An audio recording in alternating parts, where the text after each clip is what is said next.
Could you imagine a world where women had limited rights, including the right to education? This was a life that Malala Yousafzai lived until one day she decided to take a stand.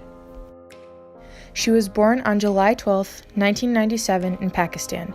As a kid, she was always an advocate for girls' education.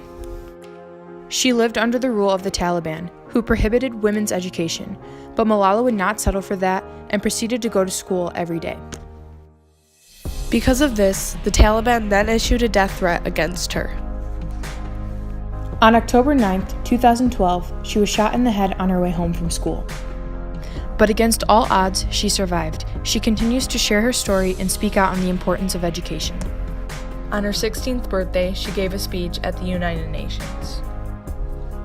Today is the day of every woman, every boy, and every girl who have raised their voice for their rights. Malala highlighted her focus on education and women's rights. Her goal was to urge world leaders to change their policies. Malala, along with many others, fight for human rights through movements such as the Me Too movement, the Civil Rights Movement, and the Children's Rights Movement. According to Article 26 of Robert F. Kennedy's Declaration of Human Rights, everyone shall be granted the right to education. Malala lives up to Robert F. Kennedy's expectations of youth involvement in the world. He even called young people the world's hope. Both of them advocated these rights not only in their own countries, but around the world, as they traveled from place to place giving their most meaningful and memorable speeches. Malala further shared her knowledge by writing a book titled, I Am Malala. In October of 2014, Malala became the youngest recipient to win the Nobel Peace Prize.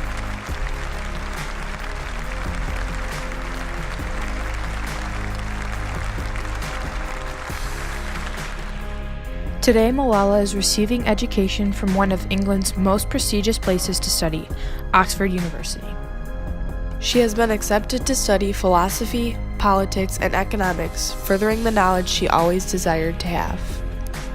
She not only carries on Robert F. Kennedy's legacy, but also carries a legacy of her own, inspiring young women around the world.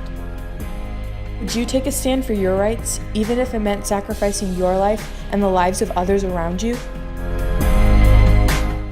I come to you today to say that we can build a newer and better nation. I say we can do so, that we must do so, and that we will do so.